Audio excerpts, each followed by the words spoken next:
Hello, bachcho. Let's read the question. The question says assertion a charge is given velocity perpendicular to uniform electric field, then initial power delivered by electric field is zero. Reason path of charge particle is circular. तो इस question को solve करने के लिए हम जो की concept use करेंगे वो होगा कि हमारा जो पावर डिलीवर्ड होता है due to a charge due to a force ये होता है force vector dot velocity vector, और इसको हम लिख सकते हैं force multiplied by velocity multiplied by cos theta, जहाँ पे थीटा है हमारा angle between force and velocity. इन दोनों के बीच का एंगल हमें अगर दिया होगा तो हम इसे पावर डिलीवर्ड फाइंड आउट कर सकते हैं। तो क्वेश्चन में कहा गया कि हमारे पास एक रीजन ऑफ स्पेस है जहाँ पर एक चार्ज पार्टिकल है जो कि एक वेलोसिटी के साथ मूव कर रहा है। लेट अस अज्यूम कि ये टुवर्ड्स द एक्स डायरेक्शन ऐसे मूव कर रहा है विद द वेलोसिटी v, और ये रीजन ऑफ स्पेस में एग्जिस्ट करता है जहां पर हमारा जो यूनिफॉर्म इलेक्ट्रिक फील्ड प्रेजेंट है जो कि परपेंडिकुलर है टू द वेलोसिटी। तो अगर मतलब कि हमारा charge particle towards the right exist कर रहा है, देन हमारा जो यूनिफॉर्म इलेक्ट्रिक फील्ड होगा ई वेक्टर यहाँ पर वो फ्रॉम नॉर्थ टू साउथ के साउथ टू नॉर्थ वो एग्जिस्ट कर सकता है।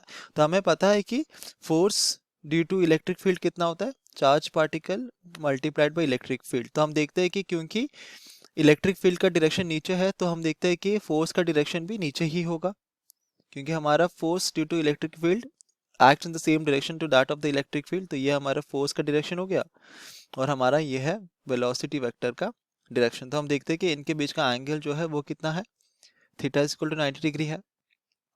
तो हम कह सकते हैं पावर डिलीवर्ड कितना हो जाएगा, हमने ये कहा था कि पावर डिलीवर्ड होता है F vector dot velocity vector, तो ये हो जाएगा F multiplied by V multiplied by cos of 90 degree, और ये होता है इक्वल टू जीरो।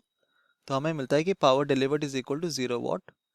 तो हमारा असर्शन स्टेटमेंट जो है वो हमारा हमने देखा कि ये करेक्ट है। अब हम रीजन स्टेटमेंट देखते हैं। रीजन स्टेटमेंट में हमें ये कहा गया है कि charge path of the charge particle is circular.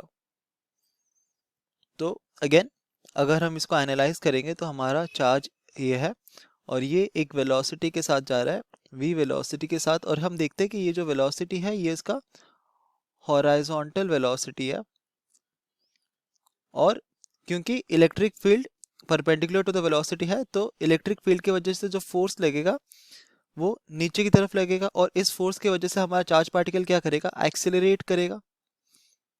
और क्योंकि हमारा जो इलेक्ट्रिक फील्ड है वो यूनिफॉर्म है तो हमारा फोर्स भी यूनिफॉर्म होगा और हमारा एक्सीलरेशन भी वो भी यूनिफॉर्म ही रहेगा।